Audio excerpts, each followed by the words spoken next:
Hey guys, this is Mr. Seek. Today, in this video rather, I'll be going over the CT side defaults for Inferno. Now CT side we had a lot of problems with in the game, and I chalk that up largely to the fact that we had nothing other than a default to work off. So the first one,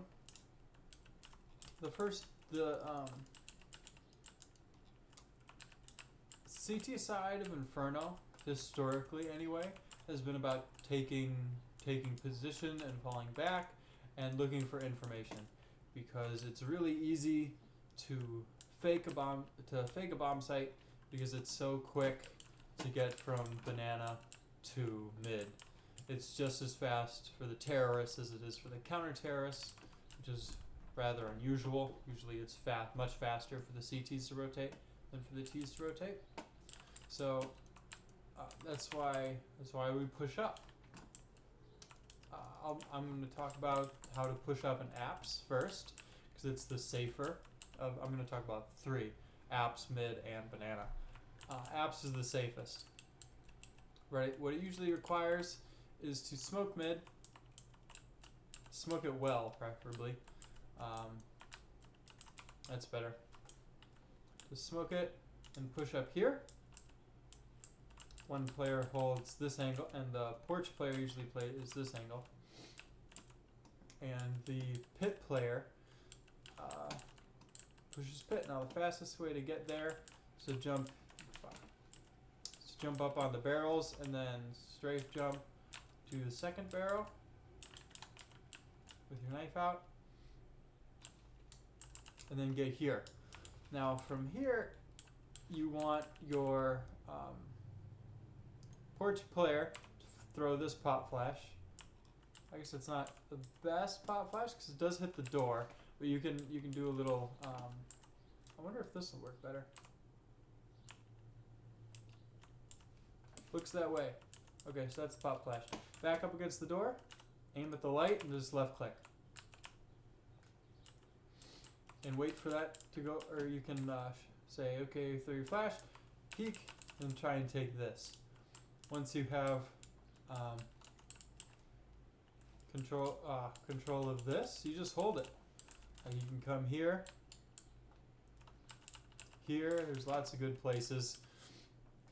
You're probably going to want your porch player to hold this in case they jump up.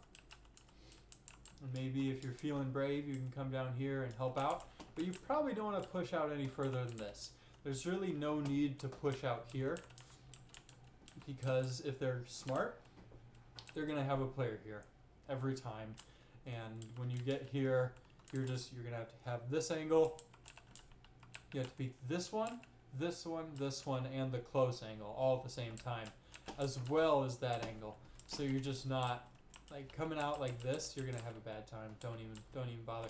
But if you can hold this, you can get 2 frags and fall back. It's fantastic. Even on a low eco, like 1-deags are never easy, but 1-deags from this distance, even with a 5.7, it'll work. So that's the beauty of that setup.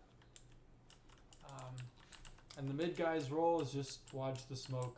Make sure they don't walk through it. So don't play anything passive like this. Watch the smoke. When the smoke's fading,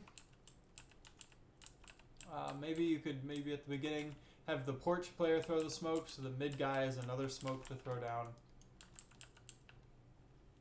And by the way, while we're doing this, the B guys are playing pretty passive. You're just holding this. You're not peeking into banana.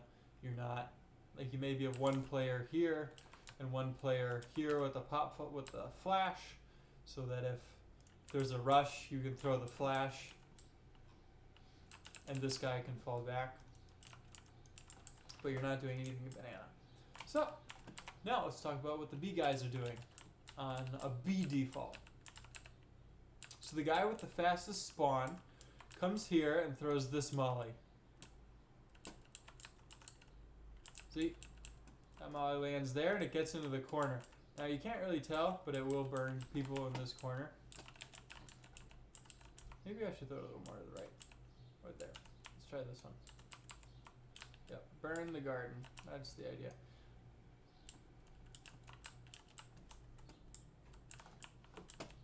Long time since I played Inferno. Well, last night, but before then. Yeah. Yeah, I think I like this post the best. Throw it at this post. So, you throw your molly. You want to get it deep, because you want to get it in that corner and this corner. Don't worry about that. If they're here, you can trade that really easily, but this is a little harder to trade, so that's why I'm mollying that.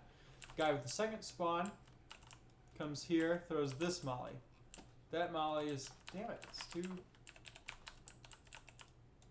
It should be going like that. There we go. Get the one under there. So you've got people there burning and people here burning. So at this point, if you have an op, you can peek this. If not, throw this smoke. And do what? Let's see, was it Savage in me or was it Saint in me in the game last night? Anyway, one person go here, one person go here. Wait for the smoke to clear. See if they re-aggress.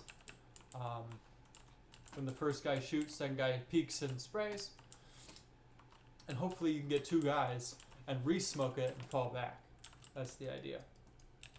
So to recap the proper grenade use, first guy throws it there. Second guy throws it there. And then peek this, like hold this angle while one of the guys smokes bottom mid. I guess that one works too. Plus then you can hold, you can like spot over the smoke. And while that's all going on, the A players are just doing this. One's holding boiler, like so. One's holding mid, like so. Nothing fancy, probably smoke mid. And then another in pit. It's kind of nice to play pit close because of that flash I showed you. That lands like right. It pops like right there, and it will blind you if you're holding anything like this. But if it blinds you, you can just come here and come back. Pit's a tricky position, but the point is that you will be playing back. Now, the last one I want to show you is probably the most interesting. It's the most risky, but I'm going to call it if we ever have a double op. If we ever have a double op, this is 50% what I want us doing. The mid guy, you will come up here and you will throw that smoke.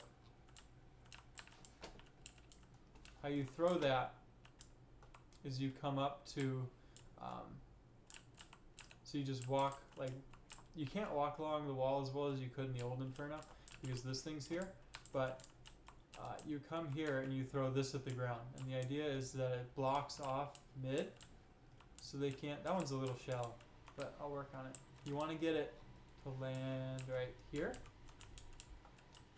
so it blocks off mid completely, and then you will hold this angle and hope that they're at least send one guy. Really, like every round there should be at least one guy here, and then your porch player, guy who usually plays porch, will come here and watch the smoke for you and re-smoke if it needs. Why isn't it? Smokes bounce weird on this map because this ground's not level and shit. Anyway, porch player watches the smoke.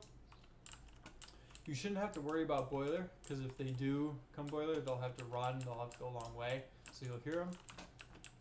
And then the pit guy,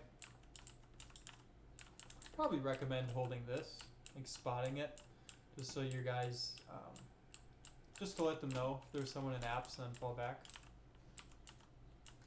And the B players are playing passive, but this is a way to really shake up. Let's see if I can get the smoke right. To really shake up the CT sides and put a little aggression into it. Yeah, this smoke's not right either. So it is really important for this porch player to hold the smoke, because as you can see, it's a tough smoke as I keep missing it. Or I'm a noob, one of the two. And then come here with the op. I think we can get a lot of free picks that way. So we've got the apps push, we've got the banana push, and we've got the mid push. And all of them are designed to get information so we can rotate properly.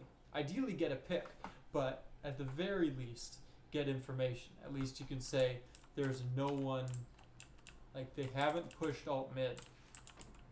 Let's rotate one of our riflers to B. Or there's no one in apps. There's no one in apps and we haven't heard anything alt mid. Let's put someone to B. There's nothing banana and we hear nothing. Make sure, like maybe we should push boiler and make sure they don't come down this way. So that's going to be how we play our CT sides.